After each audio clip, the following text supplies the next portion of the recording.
The battle for Macragge had devastated the ranks of the Ultramarines. The First Company had suffered the greatest losses. Every member of the veteran Ultramarines perished in the northern polar fortress. Calgar tasked the Master of Sanctity, Ortan Cassius, to rebuild the First Company. The events Cassius witnessed in the battle convinced him they needed something more. The rules of engagement in the Codex Astartes was not enough. They needed specialists, trained and experienced in fighting Tyranid. Chaplain Cassius petitioned Calgar to authorize the organization of these new warriors. Calgar was moved by the chaplain's words, but changes to the Codex Astartes is something met with great resistance within the Ultramarines. Let's take a quick moment to talk about what the Codex Astartes is, because I know for a fact we have a few viewers who don't know. The Codex Astartes is like a rulebook or a guidebook for the Space Marines. A combination of a military handbook and a book of wisdom, like Sun Tzu's Art of War or Meditations by Marcus Aurelius. It contains information such as how to train a new Space Marine, how to fight battles, how to approach a battle of different types, proper defense, and of course, staying loyal to the Emperor. It was written 10,000 years ago by the Ultramarines' progenitor and Primarch Rabute Guilliman. It wasn't written to be an inflexible or holy book, but after so long, that is how the Ultramarines and many other chapters treat it. A quick note for some of my more erudite lore junkies.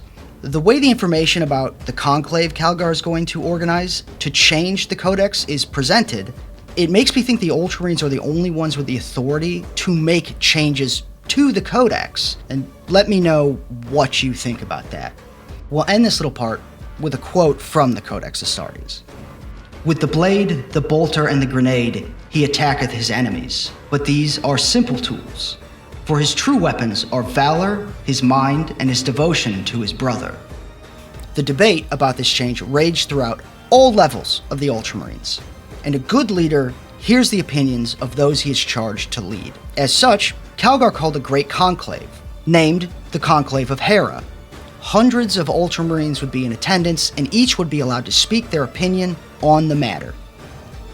Some argued it was necessary to adapt to this new enemy, and others felt that in times of such upheaval, the words of the Codex as written were even more vital to adhere to. Months would pass, and the Great Conclave would conclude, with no clear decision made.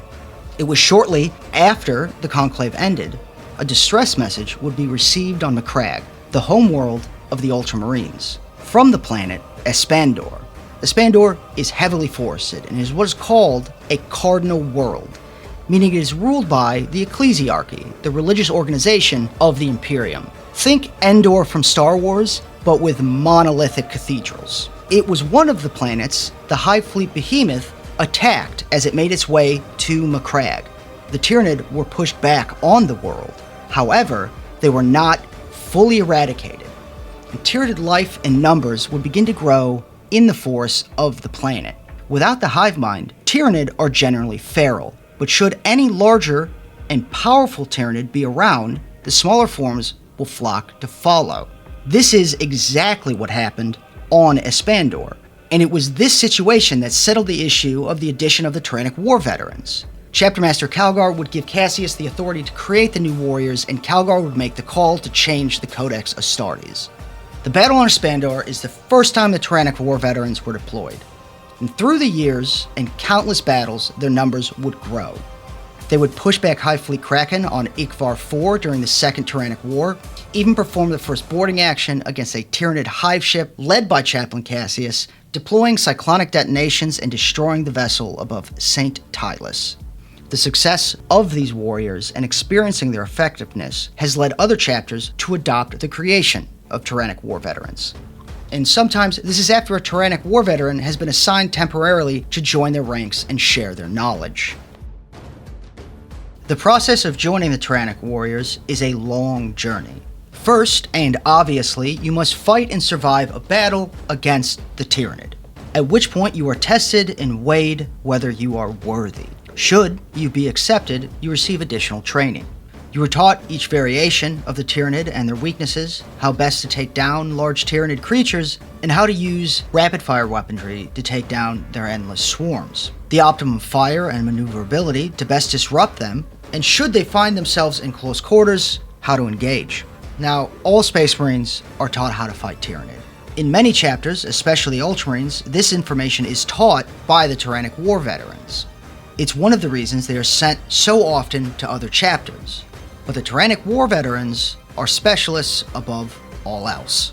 So the Tyranid's ability to rapidly adapt to enemies and weapons means that many times toxins or viruses have been used against them, and they have found that these are often rendered inert within days or weeks after their use. This means that Tyrannic War Veterans are trained heavily in chemistry and the creation of toxins, allowing them to create or alter the ones they have when needed, a skill usually limited to the apothecaries of the chapter. It is after this training, those members begin their long vigil in the Death Watch. The Death Watch is a specialized chapter of the Space Marines made up of multiple chapters who exclusively fight Xenos. This increases their chances to engage Tyranid, as experience is the best weapon the Tyrannic War Veterans have. And here, they can share their knowledge and guarantee its spread to as many chapters as possible. Once their service within the Death Watch is complete, they return to their chapters and take their place in the Veteran First Company as Tyrannic War Veterans. This process takes decades. Alright, let's talk about the fighting style and the war gear of these warriors. And much like any unit in the Space Marines, they are flexible. But as expected, the flexibility to the Tyrannic War Veterans is taken a step further. Where a normal Space Marine unit is flexible but leans heavily in either shooting or close combat, the Tyrannic War Veterans are equally deadly in both, a much-needed ability when fighting the Tyranid. One of the most important and focused on part of their training is the reaction time, and how to identify weaknesses in the Tyranid. And for this, they're issued special combat knives, and the reaction time has been honed to incredible levels to counter the daunting speed of Tyranid in combat. Each warrior is given special issue bolters that fire Hellfire rounds. And now, a Hellfire round is a type of bolter round that was designed to counter Tyranid. It contains a mutagenic acid that, when released, eats at the target. A great example of this is in the book Cassius, when Cassius and his Tyrannic War Veterans are fighting the Swarm Lord. Cassius fires 3 rounds of Hellfire bolts into the Swarm Lord's face. The acid eats through its carapace, flesh, and down to the bone, including its eye. In addition to bolters, they can also wield heavy bolters, a large, rapid-fire version of the bolt gun. These also fire Hellfire rounds. But what can no Marine be without when fighting Tyranid? The Flamer. And you better believe Tyrannic War Veterans have flamers. And one of their common tactics when fighting larger Tyranid, to come in close, open up weak points of muscle in between the carapace, and then douse the spot in flame. And of course, they are also issued grenades, but these are standard issue for all Marines. So, what makes them stand out on the battlefield? And for this, we're going to focus on their appearance in the Ultramarines. As is written in the Codex, their helmets are painted white to signify their rank as veterans, and the trim of their shoulders is white to note they are part of the First Company. Their armor is engraved with Tyranid death symbols, and they bear the symbol of the Tyrannic War Veterans on their right shoulder, much like a Crux Terminatus. The symbol is a Tyranid skull impaled with a sword through its head. Some of their members may wear a Tyranid carapace on their forearm or carry trophies of the Tyranid they've slain. Now, their role in the chapter is not just to fight Tyranid, and it is first and foremost as teachers. Just like their leader, the Master of Sanctity Cassius, they teach how best to fight against the Great Devourer. So what happened on Macragge will not happen to any other world of the Imperium.